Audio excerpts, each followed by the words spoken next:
Stanley, what are you doing? What's wrong? My sneaky link took the password to my phone and sold it on the black market. I've been getting hacked left and right. Emily? No, Alicia. Ah, the crazy one. I tried to tell you. I tried to tell you. You don't listen. That's your problem. Well, you know, right now, Atlas VPN is running a huge discount. It means you can get a 3-year subscription for just $1.99 a month with a 30-day money-back guarantee. What does Atlas VPN have to do with her leaking my information? Well, with Atlas VPN's Data Breach Miner, which is a security feature designed to track any data breaches related to your online accounts, it automatically scans leaked databases and informs you of any past or recent breaches where your personal information such as your email, address, username, password, or social security numbers was exposed. But time is running out, so get your deal by clicking the link in the video description below. Who are you looking at and talking to? Don't worry about that. Just make sure you go to Atlas VPN right now for its huge discount of $1.99 a month for 3 years of subscription and a 30-day money-back guarantee for the best VPN deal in the market, blazing fast speeds and unlimited device protection from malware and ads. Click the link in the description. Wow, thank you Atlas for sponsoring this video.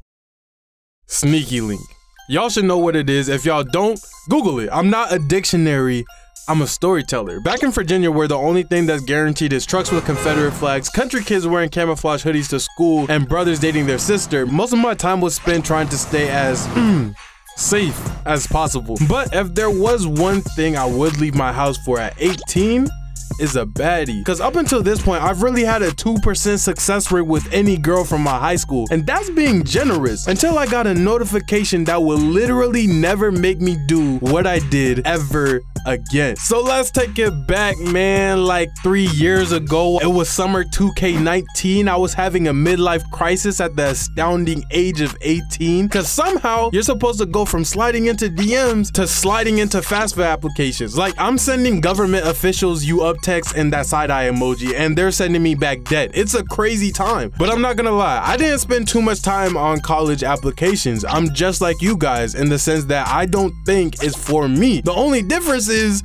I actually have talent. So if I wasn't making YouTube videos, I was looking for my African queen, my Haitian honey, my Latina reina, you feel me? And for some reason, God sent me a white girl? And this is how I see it. I'm all for BLM, but if the leader can spend $6 million on a mansion, then I can spend 6 minutes with a white shorty. We swap information. Her name's Macy. Macy's like, come over to my house in 3 days. My parents are gone for the weekend. But as a guy, it's my job to remain calm in any and all situations. This is foreshadowing. So I play it off like I'm chilling, but my knees are creating a beat with how much they're shaking like. She sends me her address. I don't send her mine. And this beautiful woman lives about 10 miles away, and word to my life, I got my license last week. 18-year-old me was nowhere close to driving a vehicle, so the only option is walking, and the day I walk anywhere for a girl is the days pigs can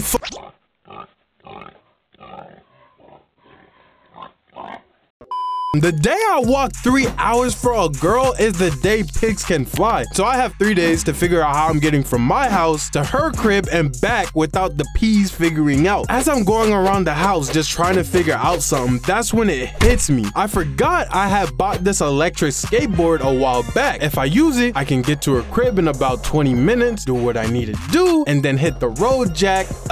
Don't you come back. I used to ride the board all the time, so if I leave, my parents shouldn't be suspicious. And for extra effort, I might even throw on a hoodie so nobody from the neighborhood recognizes me and snitch to my parents later. Here's the thing though, the reason I ain't ride the board in so long is because I had lost the charger for it. So for the 3 days leading up to going over, I'm looking everywhere for it. I'm looking in the boxes, I'm looking in the attic, I'm fighting spiders. We don't even got an attic. I built an attic just to look in there and it still wasn't there. So just when I was thinking all hope is lost, my 2% success rate with girls was gonna drop down to 1%, I saw that my laptop charger had the same end charging piece as the electric skateboard. So I plugged that junk in with the laptop charger and I let it charge the entire night. And I'm just praying that it works the next morning. Wake up the next morning, I grab the board, I grab the board remote that controls the brakes and lets you see how much charge it has. 4 lights means it's fully charged, 3 means almost fully charged, 2 is half, 1 is a quarter. If only the red light is on, you're in bed with a shovel. Start walking.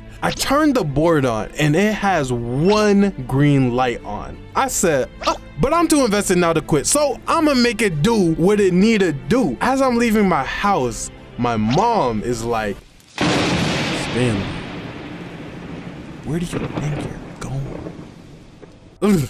Chills. So without turning around, I'm like, I'm gonna go ride the board around, which wasn't a lie, by the way. And my mom's like, oh, okay, just make sure you come back before the streetlights come on. I snatched the soul that came out of my body and started heading over to her crib. As I'm getting there, I start seeing her house peeking over the horizon, and I realized I messed up. I see her standing out front, and you know how they say don't judge a book by its cover? They ain't say not to judge it by its library though. I'm looking at her crib and that joint is made out of straight wood only. Shorty is living in a tree house. It ain't look like there was 1 ounce of plaster, insulation, or metal in her crib. And some termites got hungry, we're done. But it gets worse. Listen closely, because I'm gonna tell you exactly how her room is set up.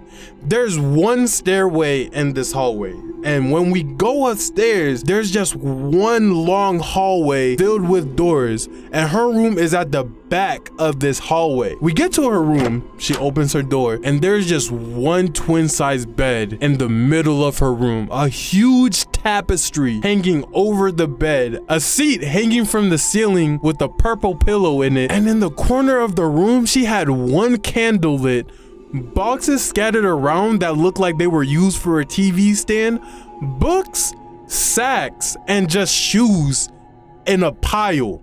But the most important part, there's no TV in her crib. So I look at her like, what are we gonna be watching on? Oh, I left my TV back on campus, but we can watch stuff on my laptop. How I'm supposed to Netflix and chill with no Netflix? This is not a sneaky link anymore. This is an intimate get together. It's so quiet that I could hear the termites chewing. So we just get in her bed, and here's where everything gets out of hand. We grab a blanket, she lays on my chest. We turn the laptop on to watch a movie, and right on cue, I hear heavy footsteps coming up the stairs. Boom. Boom, boom, boom. Then I start hearing them come down the hall. Boom, boom, boom, boom. I am terrified. I'm thinking she set me up. Her father's probably racist. I don't know what's about to happen. Then boom, the steps stop right at the front of the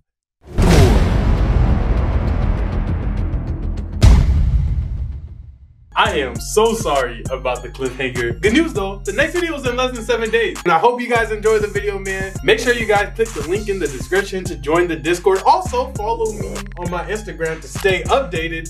And make sure you like, comment, subscribe down below. And with that being said, it's a wrap. Fade to black.